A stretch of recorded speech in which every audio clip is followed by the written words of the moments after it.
So what is stack? Stack basically is a not generic collection.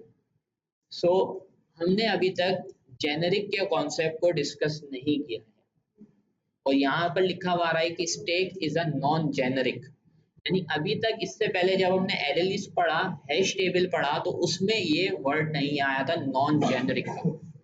So what does this generic means के आगे चल के in the coming lectures जो है वो हम सीखेंगे कि जेनेरिक्स होते क्या हैं और जेनेरिक्स को यूज करने का फायदा क्या होता है, और हमारे कलेक्शंस जेनेरिक होते हैं क्यों होते हैं, उसका हमें क्या बेनिफिट मिलता है।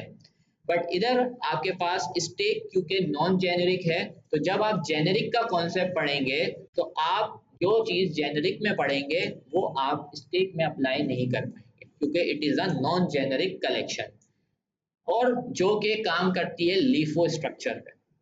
लीफो का मतलब क्या होता है? Last in first out. Means कि इसका स्ट्रक्चर ये है कि जो आपके पास आइटम आपकी कलेक्शन के अंदर लास्ट में इन होगा, that will be the first to out, जो कि फर्स्टली आपके पास क्या होगा? आउट होगा। मतलब जैसे कि मेरे पास एक लिस्ट हमने बनाई, अमूमन क्या होता है कि आगे वाली लिस्ट के अंदर फीफो में काम हो रहा होता है ज़्यादातर, फर्स्ट इन फर्स्ट आउट, जो पहले आया है वो पहले बाहर जाएगा। लेकिन लीफो स्ट्रक्चर क्या कहता है? जो लास्ट में आया वो सबसे पहले जाएगा।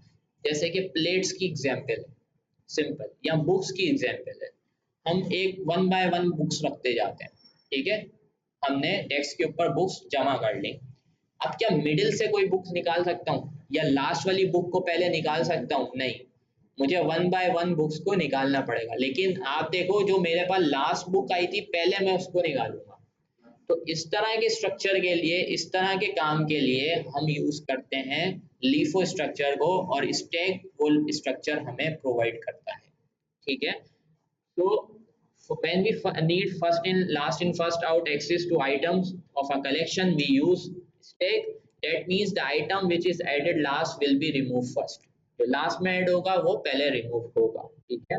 और ये भी आपके पास किस में अवेलेबल होता है? सिस्टम डॉट कलेक्शन के नेम स्पेस में अवेलेबल होता है।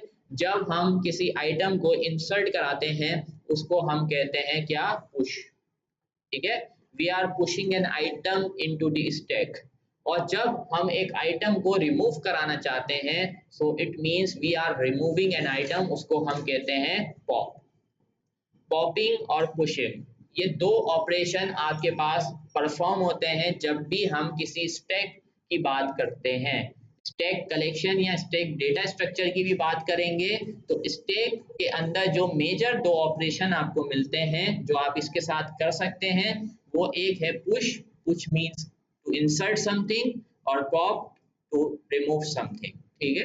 तो आपके पास ये दो ऑपरेशन होते हैं। अब यहाँ पर देखें, यहाँ पर भी वही एग्जाम्पल लिखी हुई है प्लेट्स की। बुक्स की एग्जाम्पल ले लें या प्लेट्स की एग्जाम्पल ले लें, जहाँ आपके पास ऐसे लंबी आपने स्ट्रक्चर में लिस्ट बनाई हुई है और जिसको आप बीच से ड्रैग नहीं कर सकते, ठीक है? आपको पहले वो वाली बुक को हटाना पड़ेगा, फिर आप दूसरी बुक को हटाएंगे, तीसरी बुक को उठाएंगे, फिर मिडिल वाली बुक पे पहुंचेंगे। तो जो पहली है, जो लास्ट वाली है, वो पहले आउट करनी पड़ेगी, ठीक है? बट यहाँ पर एक और चीज नोट लिखी हुई है, the stack collection in C sharp allows both null and duplicate values, ठीक है? तो स्टैक के अंदर आप डुप्लीकेट वैल्यूज भी इंसर्ट कर सकते हैं और नल वैल्यूज भी इंसर्ट कर सकते हैं। तो ये दो मेथड्स आपको यहाँ पर मिल जाते हैं, one is the push, another one is the pop. अब इसको बनाने का तरीका क्या है, और उसके साथ एक और मेथड मिलता है दैट इज पीक, उसको भी साथ के साथ हम डिस्कस करते हैं। और मैं यहाँ से कमेंट करता हूँ हैश टेबल को जाके, हैश टेबल का जो अभी हमने कोड किया था मैं उसको कमेंट आउट कर देता हूँ, और फिर हम स्टार्ट करते हैं स्टैक को बनाना।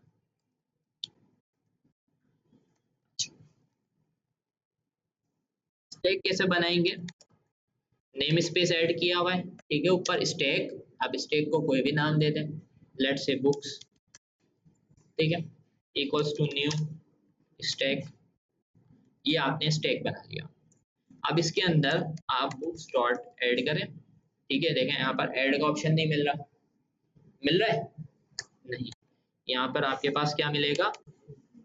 मैंने बताया ना अभी कि इसमें क्या होता है, इंसर्ट करने के लिए पुश यूज होता है, तो आप यूज करेंगे पुश। और जैसे ही आप पुश करेंगे जो आपके पास जो है ना टॉप ऑफ द स्टैक आपके पास वो वैल्यू चली जाएगी, टॉप ऑफ द स्टैक वो वैल्यू जाके स्टोर हो जाएगी। जैसे कि मैंने कहा इसको कह दिया पुश किया बुक नंबर 1, बुक 1 स्टोर करा दिया। इसी तरीके से मैं कॉपी करता हूँ, जरूरी नहीं जैसे बुक के नाम स्टोर कर रहे हैं ना, ये हो सकता है आपके पास सी शार्प, ठीक है, एक बुक का नाम, दूसरी बुक, तीसरी बुक हमने यहाँ पर करा, यहाँ पर जाके मैंने कर दिया जावा, यहाँ कर दिया PHP, और let's say we have a book call ASP.NET। Okay, so we have some books, ठीक है, जिनका रिकॉर्ड हमने स्टैक में पुश करा दिया है, ठीक है।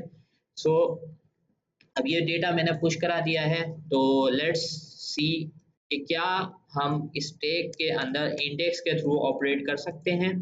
तो let's say I have given 2 here, ठीक है, तो स्टैक के अंदर हम with the help of index number operate नहीं कर सकते, सही है। तो हमें किस तरह से एक्सेस करना पड़ेगा इसके आइटम्स को,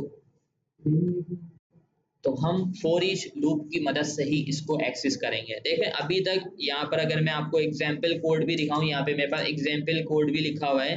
हम इससे पहले अभी तक जितना काम करते आए हैं उसमें हम क्या करते थे, हम डायरेक्टली भी किसी वैल्यू को एक्सेस कर पा रहे थे, हम डायरेक्टली भी एक्सेस कर पा रहे थे, जैसे मैं इंडेक्स नंबर दे रहा था तो हम एक्सेस कर रहे थे, बट इधर हमें एक्सेस करने का तरीका यहाँ पर नहीं मिलेगा।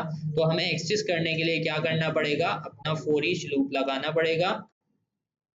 कंट्रोल सेट करते हैं, F फॉर ईच शॉर्टकट है, यहाँ से लिखते हैं, डबल टैप प्रेस करते हैं, ठीक है। अब इसको नाम दे देते हैं बुक इन बुक्स।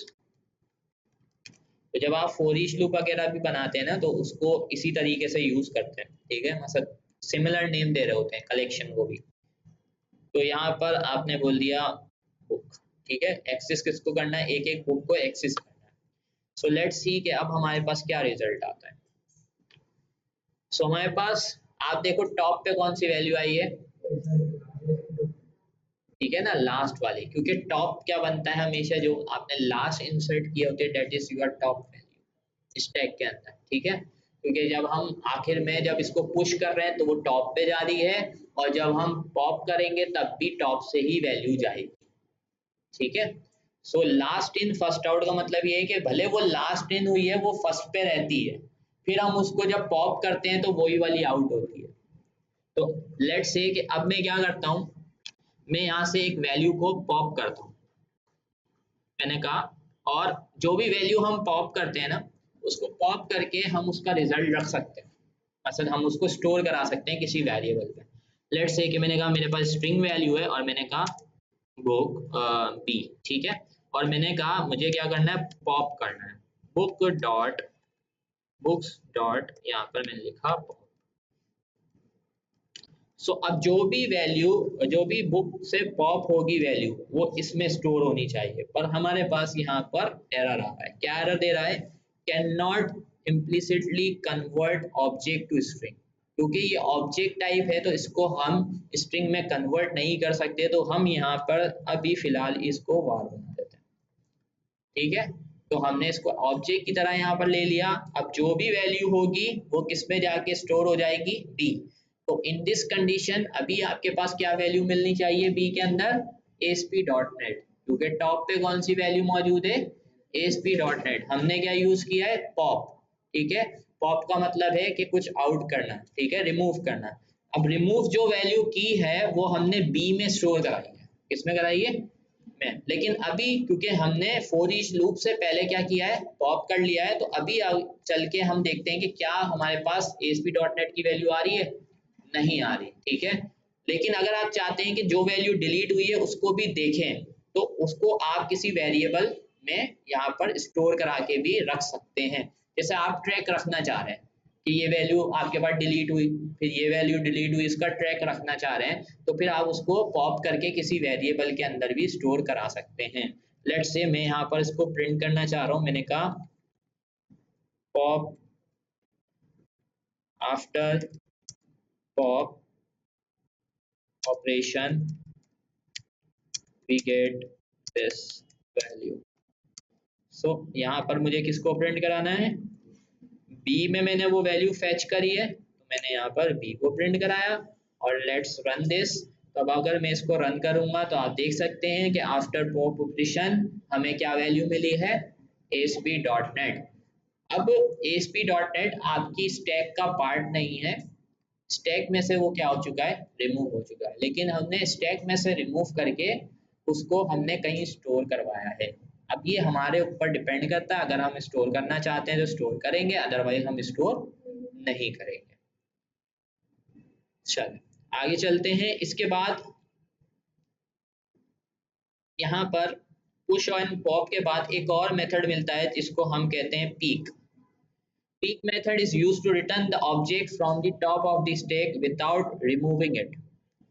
अगर आप उस वैल्यू को रिमूव नहीं करना चाहते और फिर भी आप टॉप वैल्यू चाहते हैं स्टैक की मालूम करने के लिए, स्टैक के टॉप पे कौन सी वैल्यू मौजूद है, तो then instead of using pop method you can use peek method. कौन सा मेथड यूज कर सकते हैं, पीक। तो हम यहाँ पर जाते हैं और लेट्स से कि हम पॉप की जगह करते हैं अब पीक, ठीक है। और यहाँ पर मैं इसको थोड़ा सा कंसोल को यहाँ पर ये देता हूँ, कमेंट आउट करता हूँ और यहाँ पर फिर कंसोल लिख रहा हूँ और अब इसमें मैं मैसेज दे रहा हूँ यूजिंग पीक मेथड, सही है। और यहाँ पर मुझे किसको प्रिंट कराना है, बी को। सो लेट्स रन दिस, हम इसको रन करते हैं।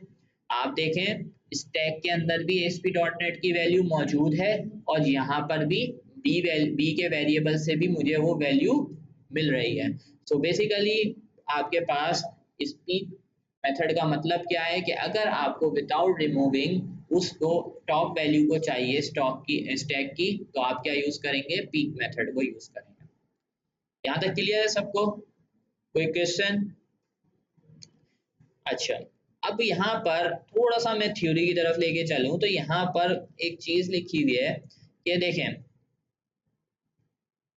if you are trying to remove an item or object from the stack using the pop method then it will throw an exception, ठीक है। यानी अगर आपका स्टैक खाली है और अगर आपका स्टैक खाली है और खाली स्टैक में आप रिमूव करते हैं या पीक मेथड को यूज करते हैं या पॉप मेथड को यूज करते हैं तो आपके पास एक एक्सेप्शन जनरेट होती है, system dot invalid operation exception, ठीक है। यानी एक वैल्यू मौजूद ही नहीं है, आप उसको कैसे रिमूव करेंगे। यानी आपका स्टैक खाली पड़ा है या कोई आपके पास प्लेट ही नहीं है, तो जब प्लेट ही नहीं है तो मैं क्या कर सकता हूँ, मैं कोई रिमूव कर सकता हूँ चीज, नहीं कर सकता। तो मेरे पास एरर जनरेट हो रहा है, एक्सेप्शन जनरेट हो रहा है कि you are trying to access no empty stack. एक एम्प्टी स्टैक है और एम्प्टी स्टैक जब होता है तो आपके पास जो एक्सेप्शन आती है वो कौन सी है, system dot invalid operation exception. हमने पढ़ी थी ना, अरिथमेटिक एक्सेप्शन भी थी, डिवाइड बाय जीरो भी थी, तो ये आपके पास उसी में से एक टाइप की एक्सेप्शन है जिसमें आपके पास क्या है, सिस्टम डॉट इनवैलिड ऑफ आपके पास ऑपरेशन, आप एक ऐसा ऑपरेशन परफॉर्म करना चाह रहे हैं जो कि इनवैलिड है। क्लियर है?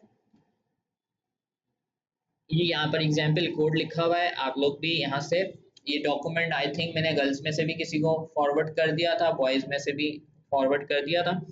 सो ये आपके पास कुछ प्रॉपर्टीज हैं स्टैक की। सबसे पहले स्टैक के अंदर काउंट की प्रॉपर्टी मिलती है, तो अगर मुझे स्टैक का काउंट करना है कि स्टैक में कितनी वैल्यूज मौजूद है इस टाइम पे, तो मैं सिंपली काउंट की प्रॉपर्टी को यूज कर सकता हूँ, जस्ट लाइक दिस कि मैं यहाँ पर जाता हूँ और लेट्स से कि before printing the records of stack, मैं यहाँ पर कंसोल डॉट राइट लाइन के अंदर क्या करना चाहता हूँ, यहाँ पर बुक्स डॉट काउंट यूज करना चाहता हूँ, सही है। सो अभी अगर मैं इसको रन करूंगा यू विल सी कि हमारे पास कितनी साइज क्या आ रहा है स्टैक का, 4 आ रहा है। और यहाँ पर जाके अगर मैं एक नई बुक जो है वो पुश करता हूँ, यहाँ पर जाके एक नई बुक मैंने यहाँ पर पुश करी, इसको मैंने कहा, इसको हम कह देते हैं पाइथन। तो अब जब मैंने ये नई बुक यहाँ पर ऐड करी है तो अब मुझे पीक से क्या मिलना चाहिए, पाइथन, क्योंकि अब टॉप ऑफ द स्टैक कौन सी वैल्यू चली जाएगी, पाइथन, क्योंकि लास्ट में वो सबसे इंसर्ट हुई है। अगर मैं इनमें से कोई बीच में से वैल्यू उठाकर लास्ट में ले आऊं तो अब क्या होगा, जो लास्ट में इंसर्ट हुई है that will be your top value. ठीक है, तो अभी इस केस के अंदर हमारे पास क्या होना चाहिए, PHP पीक के थ्रू हमें क्या वैल्यू मिलनी चाहिए, PHP, और काउंट क्या आना चाहिए, 5। तो मैं रन करता हूं तो अब देखें पीक मेथड से हमें जो वैल्यू मिली है वो क्या है, PHP, और हमारे जो साइज है स्टैक का वो क्या है, 5। और इसी तरीके से आप स्टैक की वैल्यूज को भी देख सकते हैं कि पहले PHP आ रहा है, फिर उसके बाद लास्ट में हमने पाइथन लिखा हुआ था, पाइथन के बाद ASP.NET आ रहा है, जबकि इससे पहले जब हम कर रहे थे तो हमारे पास ASP.NEट पहले आ रहा था।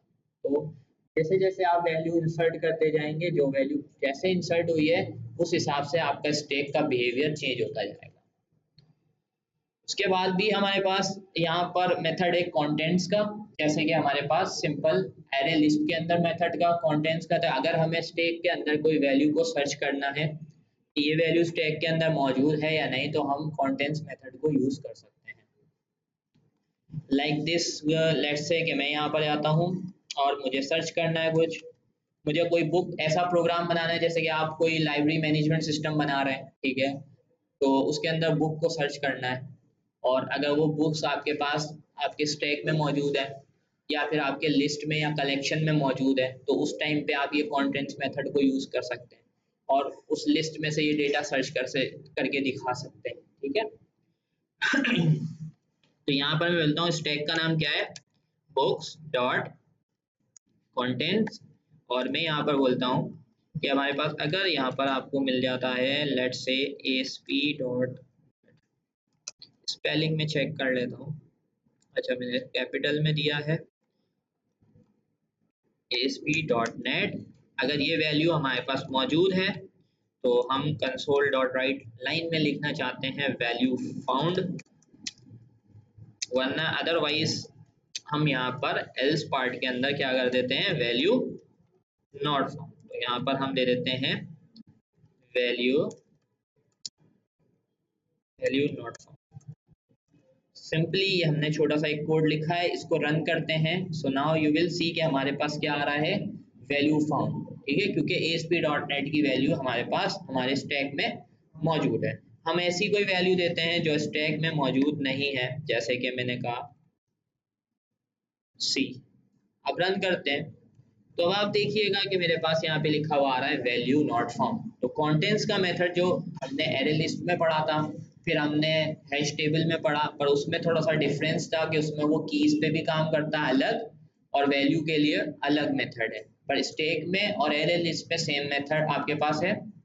अब ये क्या है, ये सेम मेथड है कंटेंट्स का, जिसके थ्रू आप मालूम कर सकते हैं कि वो वैल्यू मौजूद है या नहीं। इसके बाद एक और मेथड है आपके पास क्लियर। क्लियर मेथड क्या करेगा, आपके सारे एलिमेंट्स स्टैक में से रिमूव कर देगा। क्या कर देगा, एरे में से, मतलब आपके स्टैक में से सारी वैल्यूज को क्या कर देगा, रिमूव कर देगा।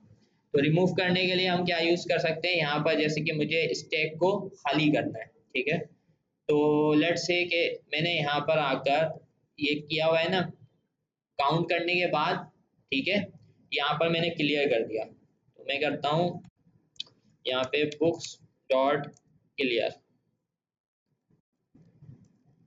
सही, और रन करते हैं, देखते हैं अब हमारे पास क्या आता है।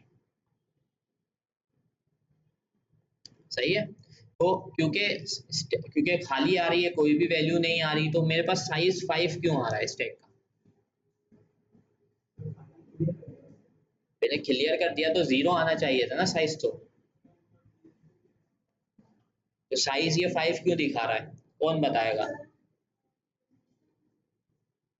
क्योंकि मैंने प्रिंट, मतलब मैंने पहले काउंट को प्रिंट करवाया है और उसके बाद मैंने क्लियर किया है, तो जब तक काउंट है, काउंट तक तो वैल्यू थी, ठीक है, 5 थी वैल्यूज, लेकिन मैंने उसकी अगली लाइन पे क्लियर किया है, तो इस वजह से वो क्लियर हो गया, तो इस वजह से कुछ भी आपको शो नहीं हो रहा।